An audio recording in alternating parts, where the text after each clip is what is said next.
माननीय सदस्यगण, ये सदन देश के लोकतंत्र का उच्च सदन है और आप सभी दलों ने समय समय पर इस देश के अंदर अलग अलग कालखंड के अंदर सरकार में भी रहे,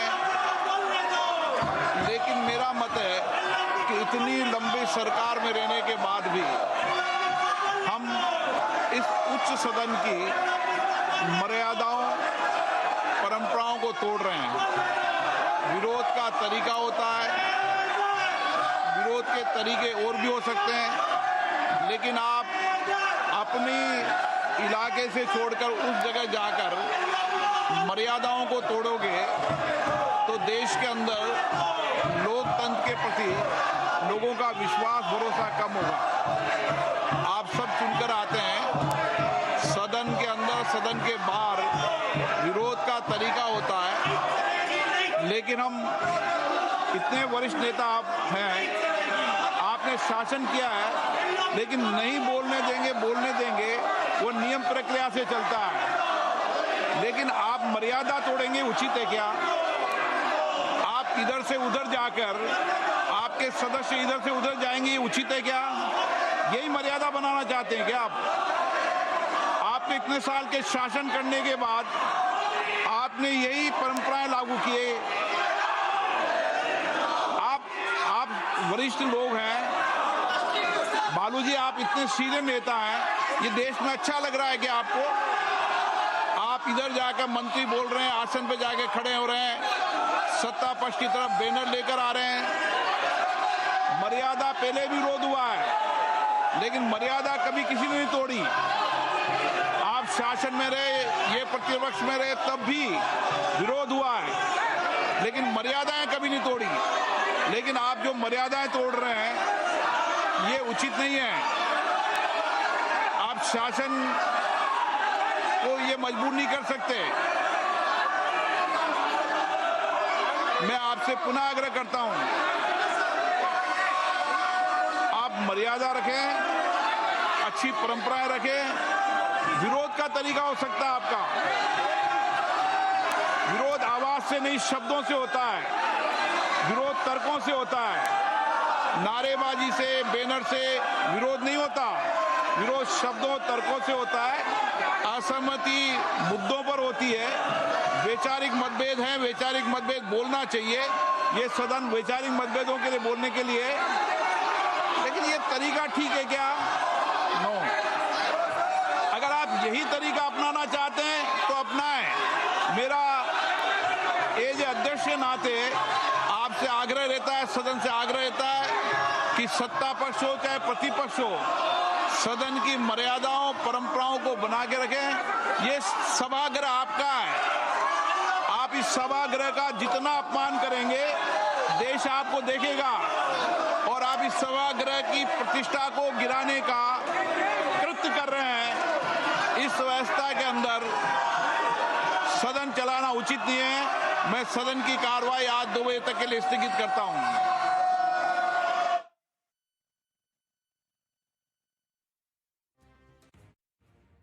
ലോക്സഭയിൽ കടുത്ത പ്രതിപക്ഷ പ്രതിഷേധമാണ് നടന്നുകൊണ്ടിരുന്നത്. വലിയ രീതിയിലുള്ള പ്രതിഷേധം തന്നെ കഴിഞ്ഞ ദിവസങ്ങളിലൊക്കെ കണ്ടതുപോലെ തന്നെയുള്ള പ്രതിഷേധം. ഇന്ത്യ US വ്യാപാര കരാറിൽ ഇപ്പോൾ വാണിജ്യ മന്ത്രി പീയൂഷ് ഗോയൽ കാര്യങ്ങൾ വിശദീകരിക്കുകയായിരുന്നു.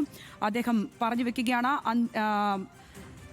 കർഷകരുടെ സുരക്ഷ ഉറപ്പാക്കുമെന്നും 2 പ്രധാനപ്പെട്ട ജനാധിപത്യ രാജ്യങ്ങൾ തമ്മിലുള്ള കരാറാണെന്നും അത് വികസിത ഭാരതത്തിലേക്കുള്ള ചുവടുവെപ്പുമാണെന്നും ഒക്കെ വിശദീകരിച്ചുകൊണ്ടുള്ള പീയൂഷ് ഗോയലിന്റെ വിശദീകരണ പ്രസ്താവനയാണ് നമ്മൾ ആദ്യം കേട്ടത്. അതിനുശേഷം വലിയ രീതിയിലുള്ള പ്രതിപക്ഷ പ്രതിഷേധം കണ്ടു.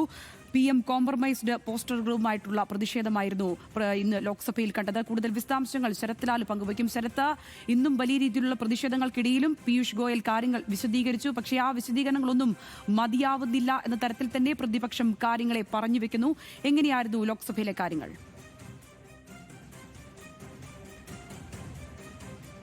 സംഗീത ലോക്സഭ ഇപ്പോൾ പ്രതിപക്ഷ ബഹളം കാരണം 2 മണിവരെ നിർത്തിവെച്ചിരിക്കുകയാണ്. 2 മണിക്ക് ശേഷമായിരിക്കും ഇനിയിപ്പോൾ സഭ കൂടുക. ഏതായാലും പീയൂഷ് ഗോയൽ സോമോട്ടോ ഒരു പ്രസ്താവനയാണ് ഇപ്പോൾ സഭയിൽ നടത്തിയിരിക്കുന്നത്. സ്പീക്കറുടെ അനുമതിയോടുകൂടിയായിരുന്നു US ഇന്ത്യ കരാർ വിഷയത്തിൽ സോമോട്ടോ പ്രസ്താവന നടത്തിയത്. സോമോട്ടോ പ്രസ്താവനയിൽ വിശദീകരണമില്ല, ചർച്ചയില്ല. അതുകൊണ്ട് തന്നെ ലോക്സഭയിലെ നടപടിക്രമം അനുസരിച്ച് സോമോട്ടോയിൽ മന്ത്രി ഒരു പ്രസ്താവന നടത്തിയാൽ അതിൽ ചർച്ച ചെയ്യാനുള്ള ഒരു അവസരമില്ല. അതിനാണ് പ്രതിപക്ഷം ഇപ്പോൾ പ്രതിഷേധിച്ചത്. കാരണം പ്രതിപക്ഷത്തിന് ഈ വിഷയത്തിൽ ചോദ്യങ്ങൾ ചോദിക്കാനുണ്ട്, പ്രതിപക്ഷത്തിന് കുറെ കാര്യങ്ങൾ അറിയാനുണ്ട്, ജനങ്ങൾക്ക് അറിയാനുണ്ട്. ആ കാര്യത്തിൽ മന്ത്രി ഒരു ഏകപക്ഷീയമായ സോമോട്ടോസ്റ്റ് ഒരു പ്രസ്താവന നടത്തി സഭയിൽ നിന്ന് ഇറങ്ങിപ്പോവുക സഭാ നടപടിയിൽ ചർച്ചയില്ലാതെ പോകുന്ന ഒരു അവസ്ഥയാണ്. അതിനാണ് പ്രതിപക്ഷത്തിന്റെ ബഹളം വളരെ ശക്തമായത്. അതോടുകൂടി സ്പീക്കർ പ്രതിപക്ഷത്തെ ഉപദേശിക്കാൻ ശ്രമിച്ചെങ്കിലും അതൊന്നും ചെവിക്കൊള്ളാൻ പ്രതിപക്ഷം തയ്യാറായില്ല. അതുകൊണ്ട് തന്നെ 2 മണിവരെ സഭ നിർത്തിവെച്ചിരിക്കുകയാണ്. പീയൂഷ് ഗോയൽ പറഞ്ഞതാവട്ടെ 2047 വികസിത ഭാരതം എന്ന ചുവടുവയ്പ്പിലേക്കുള്ള ഏറ്റവും പ്രധാനപ്പെട്ട ഒരു നടപടിയാണ്, ചുവടുവയ്പ്പാണ് ഈ US ഇന്ത്യ കരാർ എന്നാണ് പീയൂഷ് ഗോയൽ വ്യക്തമാക്കിയത്. അതുപോലെ തന്നെ രാജ്യത്തിന്റെ വിവിധ രീതിയിലുള്ള അതായത് കയറ്റുമതി, അതേപോലെ തന്നെ വ്യാപാരം എന്നീ നിലയിൽ കുതിച്ചുചാട്ടമാണ് പ്രതീക്ഷിക്കുന്നത്. 50% തിരിച്ചടി ഉണ്ടായിരിക്കുന്ന ഒരവസ്ഥയിൽ നിന്നാണ് ഇത്തരം ഒരു കരാറെന്നും ഈ കരാർ ഇന്ത്യയുടെ വിജയമാണ് എന്ന രീതിയിലുള്ളതാണ്, നരേന്ദ്രമോദിയുടെ വിജയമാണ് എന്ന രീതിയിലാണ് ഈ കരാറിനെ അദ്ദേഹം ലോക്സഭയിൽ സോമോട്ടോ സ്വയം പ്രസ്താവനയിൽ വ്യക്തമാക്കിയത്. ഏതായാലും പ്രതിപക്ഷത്തെ കുത്താനും ഇന്നലത്തെ അത്ര രൂക്ഷമായി പ്രതിപക്ഷത്തെ വിമർശിച്ചില്ലെങ്കിൽ പോലും പ്രതിപക്ഷത്തെ കുത്താനും പീയൂഷ് ഗോയൽ മറന്നില്ല. ഏതായാലും പ്രതിപക്ഷം ഈ പീയൂഷ് ഗോയലിന്റെ പ്രസ്താവനയിൽ ഉടനീളം തന്നെ പ്രതിപക്ഷം മുദ്രാവാക്യം വിളിക്കുകയായിരുന്നു. അത് പ്രധാനമന്ത്രി തന്നെ വിശദീകരിക്കണം. എന്നാൽ ഈ സോമോട്ടോ പ്രസ്താവനയ്ക്ക് ശേഷം പ്രതിപക്ഷം ആവശ്യപ്പെട്ടത് ഈ വിഷയത്തിൽ ചർച്ച ചെയ്യണമെന്നാണ്. എന്നാൽ സോമോട്ടോ പ്രസ്താവന ലോക്സഭയിൽ ചർച്ചയ്ക്ക് വിഷയമാവുന്ന ഒരു ഭേദഗതി, അത്തരമൊരു ചട്ടം സഭയിലില്ല എന്ന് ചൂണ്ടിക്കാട്ടി സ്പീക്കർ ഇത് നിരാകരിക്കുകയായിരുന്നു. സംഗീത, ഏതായാലും പ്രതിപക്ഷം ഏറ്റുമുട്ടൽ തുടരുന്നു. ഈ ചർച്ചയില്ലാതെ, ഈ വിഷയത്തിൽ കൂടുതൽ ചർച്ചയില്ലാതെ മുന്നോട്ട് പോകാൻ കഴിയില്ല എന്ന നിലപാടാണ് പ്രതിപക്ഷം വ്യക്തമാക്കിയത്. ഇത് തന്നെയാണ് രാഹുൽ ഗാന്ധി പാർലമെന്റ് പാർട്ടി യോഗത്തിലും വ്യക്തമാക്കിയത്.